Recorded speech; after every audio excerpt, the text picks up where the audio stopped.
It's so easy in running to get caught up in the heat of the moment to the point where your own thoughts and emotions get in your way. And because of this, we need anchor points, we need words, we need phrases that are going to bring us back into reality. We really just need something that can anchor us back into the present moment so that we can perform the way we know we're capable of performing. But then we also have to be careful that these phrases don't lose their meaning over time. It's really up to us to make sure that these words continue to have value and meaning as we carry them into our racing and training each week. And then ideally, whenever times get tough in the middle of a race, these mantras will serve as a source of power.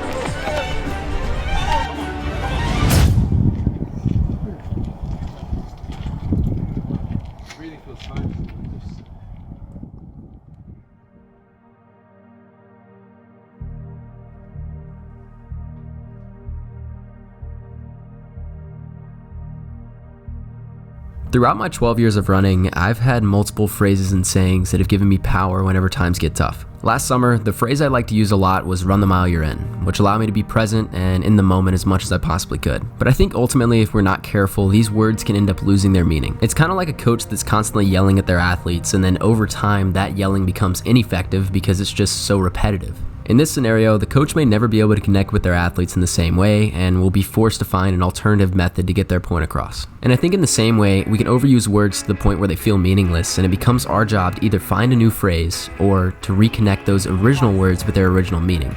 So, workout today is 6 by 800, planning on starting around 2:30, working out at 2:15. 90-second rest in between each. So we're out here. This loop is kind of like it's a paved loop. We kind of wheeled it out, and so it shouldn't be too bad. But it has a little bit of a incline and decline in it, so not completely flat. I have to take that into account. But the goal is to just start off at anaerobic threshold pace and just work down to 5K pace. So.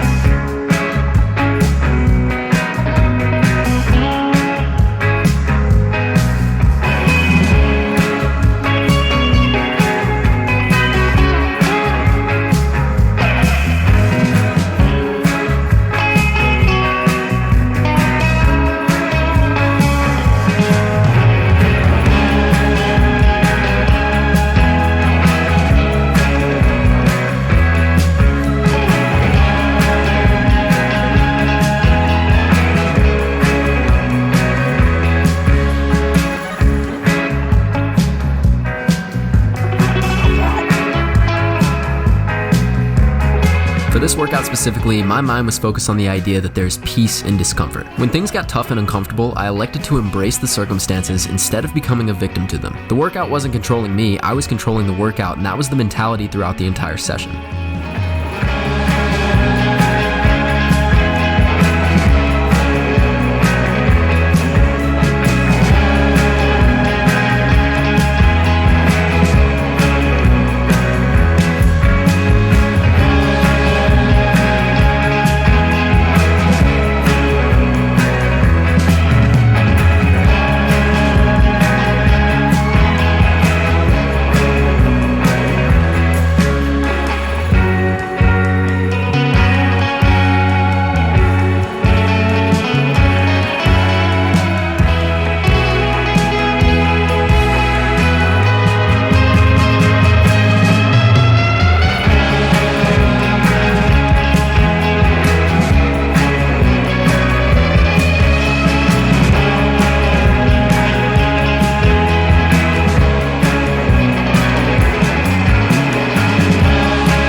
I think often we can fall into the trap of believing that words can lose their capacity to motivate us altogether. But the reality is, they just need new life breathed into them. One of my favorite phrases I've found recently comes from triathlete Dave Scott when he says that pain isn't real. This phrase, though it's so simple, accomplishes very similar things to the phrase "run the mile you're in." You see, whenever you tell yourself that pain isn't real, you're actually forced to assess how you're feeling in that exact moment. If you can look that pain directly in the face and convince yourself that it actually has no power, then you have now taken control back. Whenever you start to assess how you're feeling, you're forced to be in the moment, which is the exact same thing that the phrase "run the mile you're in" is trying to accomplish. With that assessment, you are the most present that you can possibly be.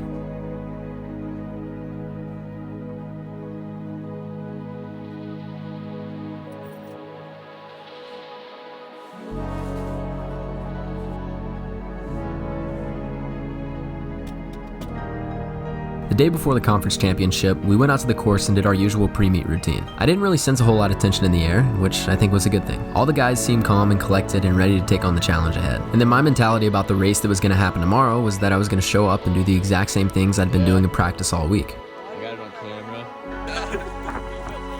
I usually get Mr. Parks.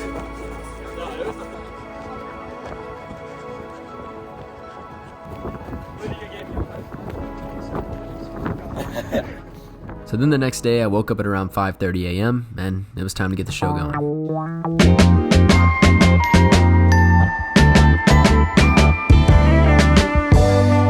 I think they're just using it for other stuff.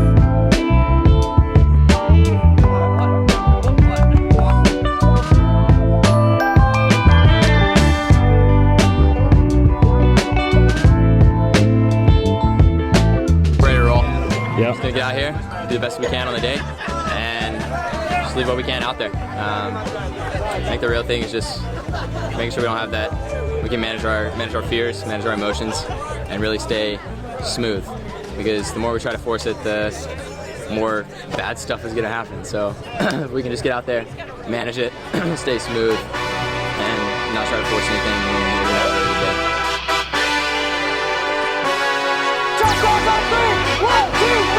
Hey, yeah, let's see how you do under pressure. Oh, yeah, I've been wanting this forever. I've been in the field with whatever they throw at me. Brush it off, pick myself up, moving on to the better. Hey, yeah, ain't no errors, baby, it's a new era. I wake up early, feeling rich like I'm Kesha. I get to the paper, boy. Extra, extra. Work with me, you know that I got it. Come with me, let's take a trip to the islands. Alright, that's enough with the hype music because that's not at all how this race ended up going. If I'm being honest, it was a pretty average day for me and the rest of the guys. We got out really well in the first half of this race, and then we ended up really having to pay it back in the second half. Some of the guys on the team had good performances, notably Christian, Cooper, and Preston. But then the rest of the squad, myself included, ended up kind of folding under pressure. Remember how I started this video by saying that your emotions can get the best of you sometimes in running? Well, that's exactly what happened here. I'm really not sure if there's anything anyone could have said in this race that would have given me strength, and that includes myself and my inner narrative. As I look back on this race, I wasn't present and I was letting my emotions get the best of me. Something I've learned over the years is that the man who can control himself in the midst of chaos is the same man that's going to succeed in execution. The words that we tell ourselves in the middle of the race and the inner narrative that we have need to bring us into the present moment. And ensuring that these words maintain their value is a skill that must be practiced over and over again in practice and training. So after this race for the next few days, I felt pretty emotionally drained and beat up. And then on top of the emotional stress I already had from the race, I received word that on Tuesday we were going to have one of the hardest workouts of the season. When I woke up on Tuesday morning, my energy level was so low and I didn't even want to think about running. I knew that this workout was about to be a trial by fire in a lot of ways. I was feeling pretty low, and so were a lot of the other guys. But despite all that, we were going to show up and get the work done.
can learn a lot about yourself when you complete a workout that you didn't even feel like starting in the first place. But you'll find that that's all it really is. It's just feelings and emotions that we perceive as danger when we get caught up in the chaos. But at some point, it's up to us to find the words and phrases that help us to make the decision to put one foot in front of the other and embrace the present regardless of how we're feeling. When we stop giving our feelings power over our actions, those are the moments that we have strength the next time we're faced with adversity. Those are the moments that create champions.